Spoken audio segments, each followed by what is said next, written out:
Welcome to variety சமையல். இன்னைக்கு நம்ம வெரைட்டி சமையல்ல பார்க்க போற ரெசிபி வந்து ஸ்வீட் அப்பம். வாங்க ஸ்வீட் அப்பம் எப்படி பண்ணதுன்னு பார்க்கலாம். ஃப்ரெண்ட்ஸ், இப்போ ஸ்வீட் அப்பமுக்கு வந்து நான் மைதா எடுத்துருக்கேன். மைதா வந்து 2 கப்பு மைதா எடுத்துக்கோங்க. ஒரு பவுலில் ஆட் பண்ணிக்கோங்க. 2 கப்பு மைதாக்கு வந்து 3/4 கப்பு சர்க்கரை எடுத்துருக்கேன். 2 டேபிள் ஸ்பூன் ரவை. இது மூணுத்தையும் கொஞ்சம் நல்லா மிக்ஸ் பண்ணிக்கோங்க.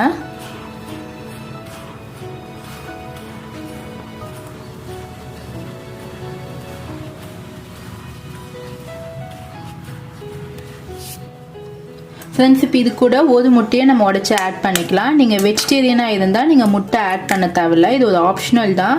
உங்களுக்கு வந்து அப்பம் வந்து நல்லா பஃபியாக வர்றதுக்காக. ஃப்ரெண்ட்ஸ், இப்போ இது கூட ஒரு வாழைப்பழம் எடுத்துக்கோங்க. வாழைப்பழம் வந்து மீடியம் சைஸ். உங்களுக்கு ஓரளவுக்கு கொஞ்சம் நல்லா பழுத்த வாழைப்பழமாக எடுத்துக்கோங்க. நல்லா இப்படி மசிச்சு ஆட் பண்ணிக்கோங்க வாழைப்பழத்தை. இப்போ நம்ம இது எல்லாத்தையுமே நல்லா கையில் நல்லா மிக்ஸ் பண்ணிக்கோங்க. நம்மளுக்கு லம்ப்ஸ் எதுவுமே ஃபார்ம் ஆகக்கூடாது. இந்த வாழைப்பழம் இந்த முட்டை எல்லாம் ஒன்று சேர்ற மாதிரி நல்லா மிக்ஸ் பண்ணிக்கோங்க.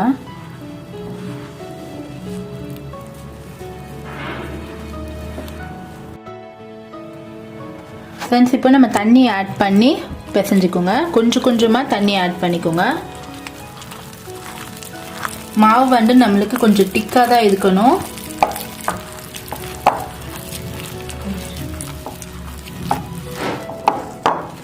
ஃப்ரெண்ட்ஸ், நீங்கள் வந்து தண்ணி வந்து கொஞ்சம் கொஞ்சமாக ஆட் பண்ணிக்கோங்க. நம்மளுக்கு மாவில் தண்ணி ஜாஸ்தி ஆகிடுச்சுன்னா நம்ம எண்ணெயில் அப்பம் போட்டால் நம்மளுக்கு நல்லா வராது. இந்த வாழைப்பழத்தெல்லாம் வந்து நல்லா மசிச்சு விட்டுக்கோங்க. ஃப்ரெண்ட்ஸ், இன்னும் கொஞ்சம் வாட்டர் ஆட் பண்ணிக்கோங்க.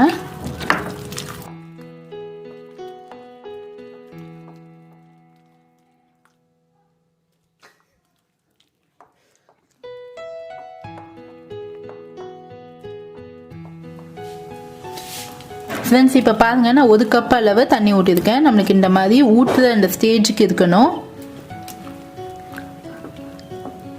ஃப்ரெண்ட்ஸ், இப்போ இதை வந்து நம்ம கவர் பண்ணி ஒரு 5 மினிட்ஸ் வந்து அதை ரெஸ்ட் கொடுங்க. நம்மளுக்கு அந்த வாழைப்பழம் அந்த முட்டையோட எசன்ஸ்லாம் நம்மளுக்கு உள்ளே இறங்கணும். ஃப்ரெண்ட்ஸ், இப்போ வந்து நான் நெய் வந்து 1 டீஸ்பூன் அளவு ஹீட் பண்ணி வச்சுருக்கேன். இப்போ இதில் வந்து நம்ம முந்திரி பருப்பு, நான் ஒரு 10 முந்திரி பருப்பு எடுத்துருக்கேன், உடச்சி வச்சுருக்கேன். அதை இதில் ஆட் பண்ணிக்கோங்க. ஆட் பண்ணி கொஞ்சம் லைட்டாக பொரிச்சு எடுத்துக்கோங்க. 2 ஏலக்காய் இடித்து வச்சுருக்கேன்.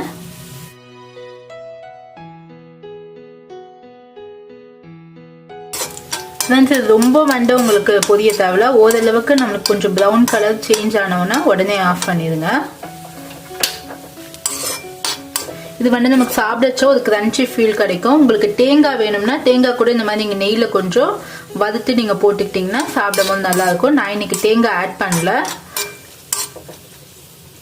இதை வந்து நம்ம ட்ரான்ஸ்ஃபர் பண்ணி ஒரு பவுலில் எடுத்து வச்சுக்கலாம். ஃப்ரெண்ட்ஸ், இப்போ 5 நிமிஷம் ஆயிருக்கு. இப்போ நம்ம ஓப்பன் பண்ணி பார்க்கலாம். ஃப்ரெண்ட்ஸ், இப்போ இது கூட வந்து நான் பேக்கிங் சோடா ஒரு 1/4 டீஸ்பூனோட நான் கம்மியாக தான் ஆட் பண்ணியிருக்கேன். உங்களுக்கு வந்து அப்பம் வந்து நல்லா குண்டு குண்டாக வர்றதுக்காக. இப்போ நம்ம வந்து நெய்யில் வந்து பொரிச்ச முந்திரி பருப்பு, ஏலக்காய் இது இதில் ஆட் பண்ணிக்கோங்க. இப்போ இதை நம்ம நல்லா மிக்ஸ் பண்ணிக்கலாம்.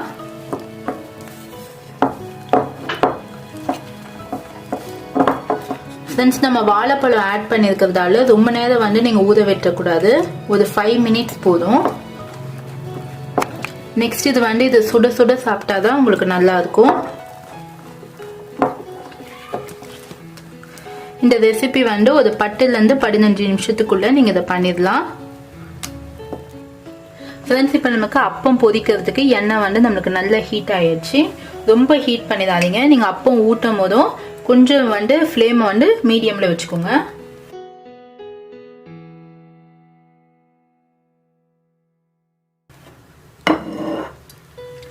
இப்போ இந்த மாதிரி வந்து ஒரு கரண்டி எடுத்துருக்கேன்.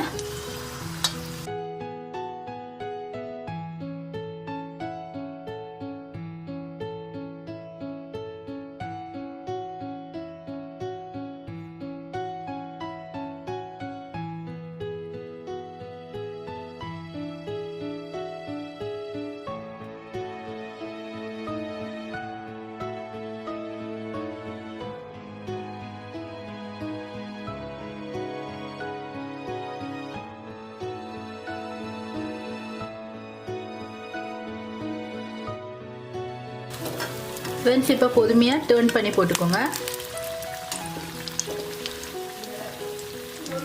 நம்மளுக்கு ஒரு சைடு முக்கால் பாகம் வெந்ததுக்கு அதுக்கப்புறமா டர்ன் பண்ணி போட்டுக்கோங்க. மாவு அதுக்கும் போது நீங்கள் டர்ன் பண்ணி போட்டிங்கன்னா உங்களுக்கு அந்த ரவுண்டு ஷேப் வராது. அந்த சலசலப்பு நிற்கிற வரைக்கும் நல்லா இதை குக் பண்ணுங்க. இந்த சலசலப்பாக எண்ணெய் இருந்துச்சுன்னா உள்ளே உங்களுக்கு இன்னும் குக் ஆகிட்டு இருக்குன்னு அர்த்தம்.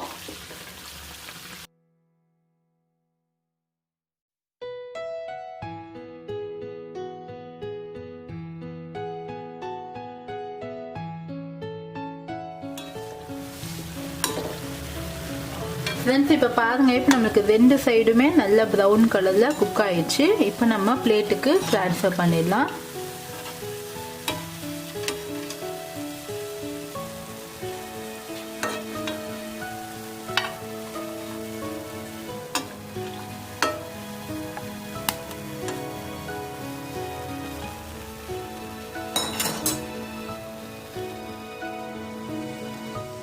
ஃப்ரெண்ட்ஸ் இப்போ நம்மளுக்கு ருசியான ஸ்வீட் அப்பம் ரெடி ஆயாச்சு. இப்போ நான் இது உங்களுக்கு எப்படி வந்திருக்குன்னு சொல்லி உங்களுக்கு கொஞ்சம் பிரித்து காட்டுறேன்.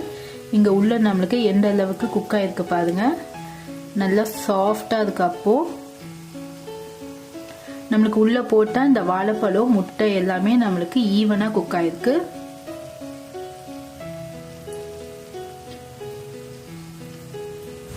ஃப்ரெண்ட்ஸ் இந்த ரெசிபி உங்களுக்கு எப்படி வந்துச்சுன்னு சொல்லி உங்கள் ஃபீட்பேக்ஸை எனக்கு கமெண்ட்டில் சென்ட் பண்ணுங்கள். இது வரைக்கும் என்னோட சேனலை சப்ஸ்கிரைப் பண்ணலன்னா சப்ஸ்கிரைப் பண்ணிக்கோங்க. பக்கத்தில் இருக்க பெல் பட்டன் கிளிக் பண்ணால் லேட்டஸ்டான வீடியோஸை உடனடியாக பார்க்கலாம்.